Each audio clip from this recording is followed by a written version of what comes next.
தமிழகத்திற்கு குறிப்பாக சென்னை மாதிரியான பெருநகரங்களுக்கு ஒரு நல்ல செய்தி, முக்கிய செய்தியாக வந்திருக்கிறது. ஹை ரைஸ் கட்டடங்களோட அனுமதியை சிஎம்டிஏவே வழங்கலாம். பல கட்ட அனுமதியை பெறும் நடைமுறையை மாற்றி அமைச்சு தமிழக அரசு இந்த அறிவிப்பு வெளியிட்டிருக்காங்க. இது தொடர்பான முக்கிய செய்தியை நாம் பார்த்துட்டு இருக்கோம். கூடுதல் விவரங்களோடு இணைகிறார் நமது செய்தியாளர் மணிகண்டன். தமிழக அரசுடைய இந்த அறிவிப்பின் பின்னணி என்ன? இது எவ்வளவு முக்கியத்துவம் வாய்ந்தது? விரிவா பதிவு பண்ணுங்க. சிஎம்டிஏல அரசாங்கம் அளிக்கக்கூடிய அனுமதிக்கான அந்த பல கட்ட உத்தரவுகளை ஷார்ட் லிஸ்ட் பண்ணிருக்கு, ரீகன்ஸ்டியூட் பண்ணிருக்காங்க தமிழ்நாடு அரசு.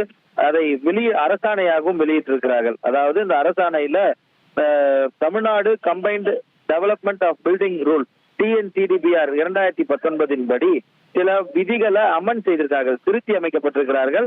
அந்தபடி சப்ரூல் 25 படி உயர்மட்ட கன்ஸ்ட்ரக்ஷன்ஸ், அதாவது 6 மாடிகளுக்கு மேலாக கட்டக்கூடிய கட்டிடங்களுக்கு சில விதிகளின் உட்பட்டு recommendation of panel for approval என்பது கொடுக்கப்பட வேண்டும். ஆனால் அதுல சில மாற்றங்களை கொண்டு வந்து தமிழ்நாடு அரசு அரசாணை வெளியிட்டிருக்கிறது. TMDA கீழே சென்னை மெட்ரோபாலிட்டன் டெவலப்மெண்ட் அத்தாரிட்டியின் அமெண்ட்மெண்ட் ரூல்ல சில மாற்றங்கள் கொண்டு வரப்பட்டிருக்கிறது.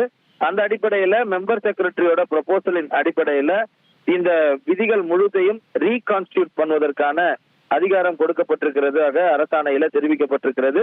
இந்த அடிப்படையில பிளானிங் பர்மிஷன் என்பது எளிதில் கிடைக்கும் விதத்துல மாற்றி அமைக்கப்பட்டிருக்கிறது. வரக்கூடிய 15 ஜூன் 2026 இருந்து இது அதிகாரப்பூர்வமாக அமலுக்கு வருவதாக அரசாணை என்பது வெளியிடப்பட்டிருக்கிறது.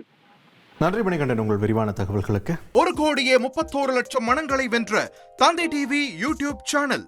தவிர்க்க முடியாத தம்ப்நெயில், கலக்கலான கான்டென்ட்ஸ். நீங்களும் இந்த குடும்பத்தில் இணைய இப்பவே சப்ஸ்கிரைப் பண்ணுங்க.